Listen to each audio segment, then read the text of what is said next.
In a world full of boring marketing misfits, get ready for the ride of your life with Dean Holland in The Drive.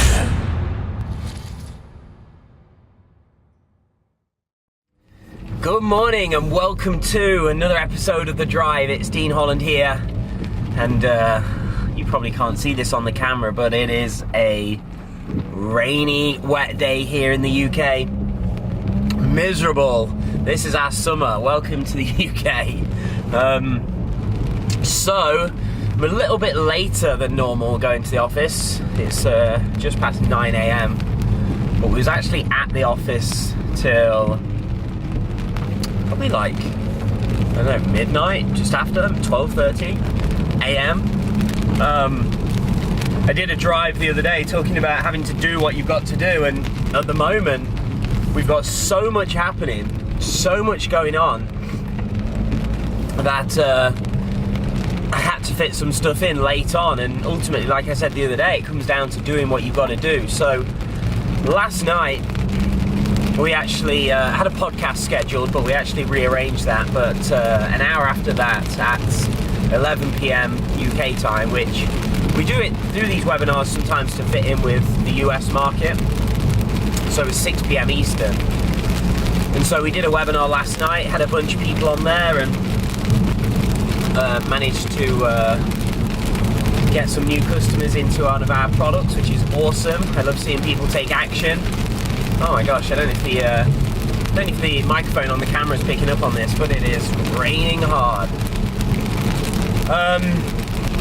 And that's one thing probably to speak about is, like, we didn't have too many people on last night's webinar, but for the numbers we had, you know, we had a good percentage of sales, percentage-wise. But here's the thing, like, do you know with your business, whether you're an affiliate marketer or you've got your own products, whatever it is that your business model is, do you know what a customer is actually worth to your business? Or do you know, on average, how much a subscriber on your email list is worth to you? You know, for example, if you had 1,000 subscribers and you make $1,000 a month, then you would, on average, each subscriber would be worth $1, right? So do you know that number? Because that's when you can really take hold of the stats and numbers and metrics of your business. And that's when you know, what that actually tells you is, how much am I earning on average for every person I add to my list? And then how much on average am I earning for every customer? Because when you know what a subscriber is worth, then you know ultimately what you can spend to get them.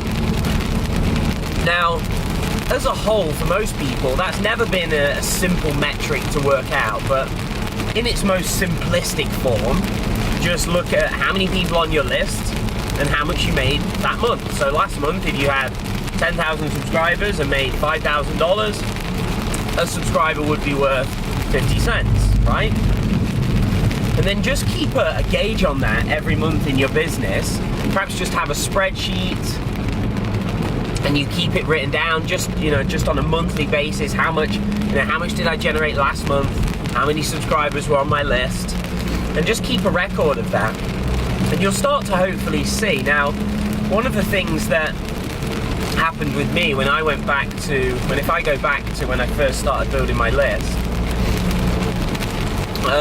early on, I was able to generate, $1 to $2 per subscriber on my list.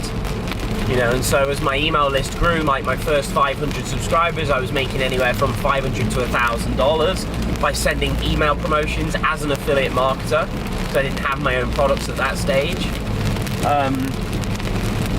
Oh my gosh, I can't believe how bad this rain is. But one of the things that I found, this may not be true for everybody, but as my list grew, the average value of my subscriber actually lowered a little, so it actually started coming down. So that may be something, but the key is, how do you increase what a subscriber is worth. You know, how do you do that? Well, that's one of the things that obviously you have to work on in your business continually. But one of the biggest tips I could give you on that is consistent communication and find your own voice. All right, so what I mean by that is, email your subscribers every day.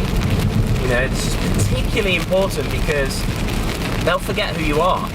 You know, and as much as you would like to think that, you know, as an entrepreneur, as a business owner, when somebody joins your list, it's because they're genuinely interested in you, which some of the time may be true, but most of the time, people are joining your list because they're interested in what you can do for them. And if you don't stay in consistent communication, they will quickly forget who you are because they're listening to other people as well. They're receiving emails off a ton of other people. And so if they join your list and you don't communicate with them consistently, they'll forget that they joined your list, and when you do email them, they'll forget why you're actually emailing them. Oh, excuse me, yawning. Now, the other thing I said is finding your own voice. Now that just comes through pure practice. And what I ultimately mean is learn to find your own voice. Be yourself, have your own personality, let it shine through. You know, a lot of people are scared to be themselves or scared to talk about certain things because they're afraid that people will unsubscribe, or they're afraid that people won't like them. Well, guess what? A bunch of people are not going to like you. Well, it's not that they dislike you, it's just they probably don't connect with you. And so there's my tip for today. You know, when you're building your list, or when you're making sales, do you know what a subscriber or do you know what a customer is worth to you? And are you consistently communicating with them and finding your own voice to get them to know you, like you, trust you, and stick on your list, listen to you, and buy on your recommendation? So, as much as I want to stay in the car and not get wet, I gotta head into the office and head out into that rain. So I've got a 20-foot run to get to the office. So this is gonna be a crazy dash. All right, so have a great day. I shall speak to you again in another episode of The Drive. Thanks for joining us.